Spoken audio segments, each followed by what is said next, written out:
I'm the dad of a 25-year-old young girl who I love very much. I've been able to have a good relationship with my daughter and I enjoy my time with her. But there's one thing about her that would give many people pause: she is a diagnosed sociopath. She exhibited odd, disturbing behavior at a young age, and after a serious incident of abuse towards her younger sister, I realized she needed professional help. Throughout her elementary years she struggled heavily, getting in lots of trouble in school for lying, cruelty, and all other types of misbehaviors. With an enormous amount of therapy and support, her bad behavior was minimized as she grew older. She received an ASPD diagnosis at 18, and I had suspected it for long prior. After her aggressive behavior was tamed, her following years were much more fruitful. She's law-abiding, has a decent job and a good education, and has many good friendships and admirers. Especially male admirers. She is very, very charming and adept at attracting guys and maintaining their interest. She uses that old dating guide, The Rules, like a Bible. She currently has a boyfriend of about a year and a half who's crazy about her, and who I have a very strong relationship with.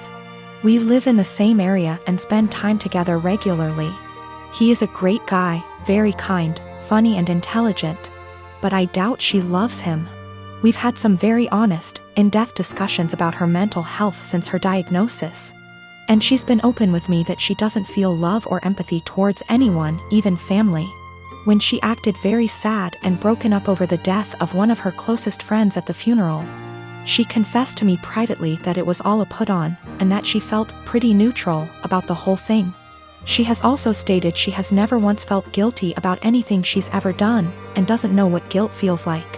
While she enjoys being around her boyfriend and is sexually attracted to him, I highly doubt she feels much of anything towards him love-wise.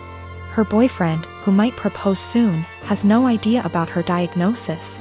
And she's been very upfront with me that she has no plans to ever tell him, thinking it'll scare him away. I've made it clear to her that she needs to tell him the truth before they marry. That he has the right to know and consider it, or I will, to which she always responds, "I know you wouldn't dare."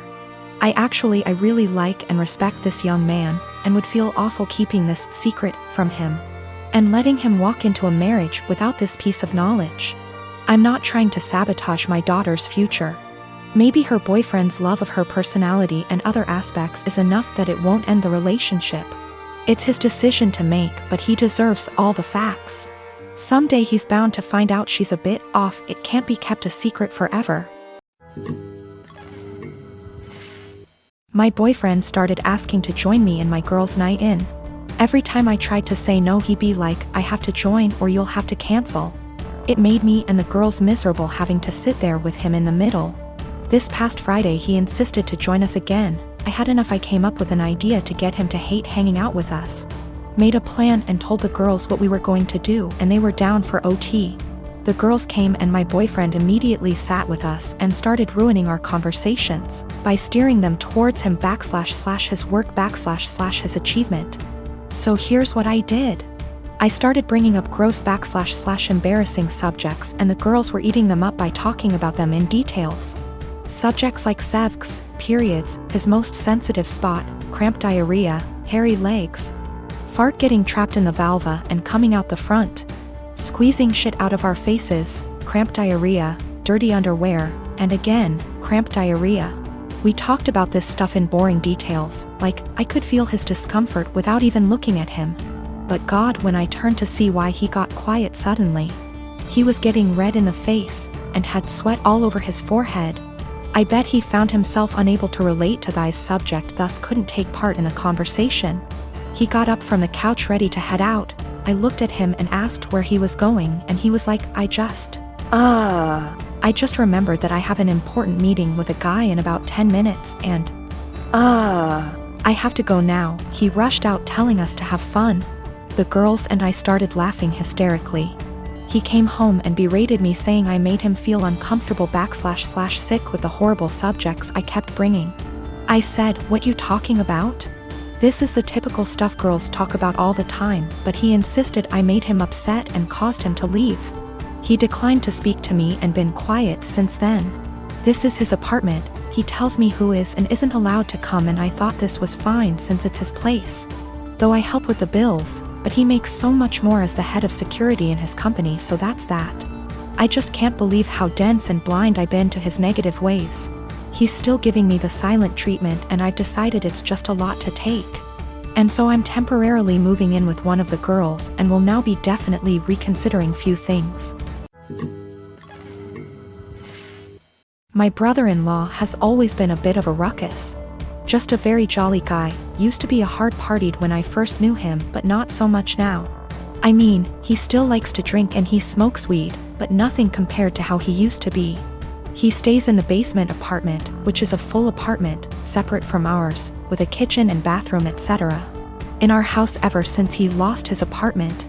He has never really been able to keep a good job, no college education, and also ADHD.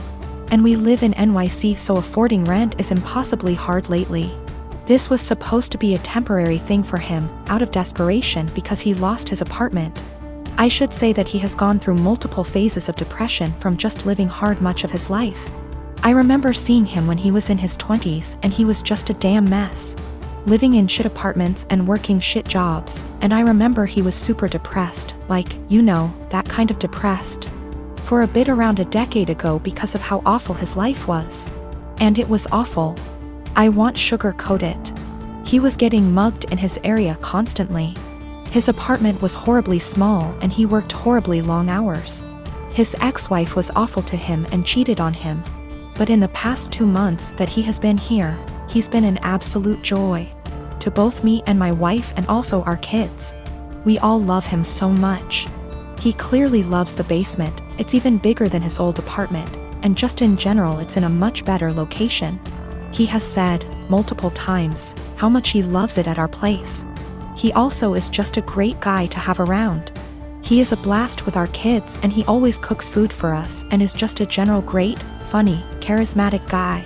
He got a new job, working 60 hours a week at a shit job. And now he wants to move out to his friend's place all the way in Coney Island where he would be spending half of his paycheck on rent. At first, we were like, okay, well, this was our agreement, he was eventually gonna leave. But then we kinda had a family meeting and realized, hey, we want him here. I don't even care if he pays nothing in rent, he's great to have around. Just to be clear though, we did tell him he would have to pay something a month, a number we haven't decided yet. When we told him this, he kind of thought it was a joke, but then he agreed. He was very happy about it, and we were too, and we were kind of thinking like, he's a member of our house now, you know? But then he changed his mind suddenly, and was saying how he doesn't want to be a freeloader and that he thinks we are just allowing him to stay because we feel bad for him. He really will not listen to us at all when we say that we actually want him to stay. Even our kids, teens, have tried getting him to stay and he just won't accept it. Every time we bring it up to him he sort of does this pity thing where he's like, come on, I know you think I'm a loser. I'm not gonna mooch off of you guys or something along those lines.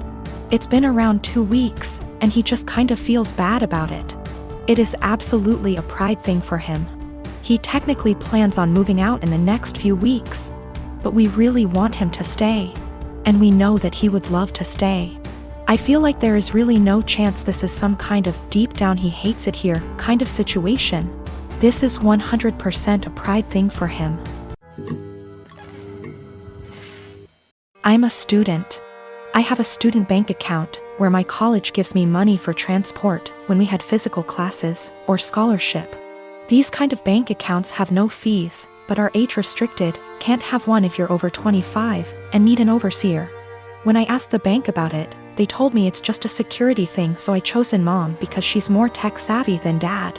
Well, through some incredible luck I managed to get only top grades last year, so I was awarded a study scholarship. Great! I've been saving it up, looking forward to Worldwide Black Friday, eyeing an amazing drawing tablet. I do digital art on very old intros. The tablet I was eyeing is as big as my monitor. Is a display one and all around amazing. Black Friday rolls in, and Amazon, closest to me, has it in stock at an amazing price. A price I could afford. I was so damn happy, I ordered it. Then I got a notice that the bank refused the card. I emailed Amazon, their customer service is so fast, and we went over the card details and such, making sure it was all right. It was, and they advised me to call my bank. It was odd, I had bought things online in the past with this card and it went through. I had enough money for it, even extra, so I thought maybe they had technical difficulties. But it was too late in the day to call and they don't work weekends, so I left an email. Only to find out today that for big transactions they ask for agreement from the overseer and that mine canceled the transfer. I was like WTF and confronted Mom about it, who throughout the weekend acted oblivious. And she told me that of course she couldn't let me throw money on something I don't need and that I wouldn't have money for Christmas presents if I bought that. Then she had the audacity to ask me what I was planning to get my family this year. I told her that they won't get anything more than a bread shadow from me and I went to my room and cried on the carpet. I missed out on the offer, I can't afford the tablet anymore and it's all because Mom wanted Christmas gifts. And no, I won't get her anything. Last year she got me a blouse too small for me that she later took for herself. She can gift herself this year too. Bread shadow, expression for nothing in my language. I'm going to make Dad the overseer and also open an account at another bank, a normal one, and transfer the money in small amounts to that one so I don't bother Dad with it. Also considering asking him just to be for form and the app to be on my phone so I'll be my own overseer. I am an adult in my country, I'm 20, going to be 21 in April. The law asks my parents to support me until I finish my studies or at least until I'm 26. But I plan on moving out sooner. I'll do gift my sister and Dad, they have nothing to do with the incident and I love them lots. I love Mom too but can't put up with her attitude any longer. Regarding what I'll give her, not sure yet. She didn't react like that because she got me the tablet already, it's not her character to get me something she can't use. Regarding the gift Dad's planning on and which she'll claim is from both of them. Dad is going to build a bigger enclosure for my lizard. I may wrap my lizard's old branches nice and gift those to Mom, as per Christmas traditions regarding naughty kids. And she doesn't like my scaly boy at all so double points I goose. People saying that a drawing tablet is useless. But the question was if I was an A for the way I reacted and my decision to not give her a gift anymore. As it's my money I literally can do whatever I wish with it and a display drawing tablet is incredibly useful for an aspiring digital artist as myself.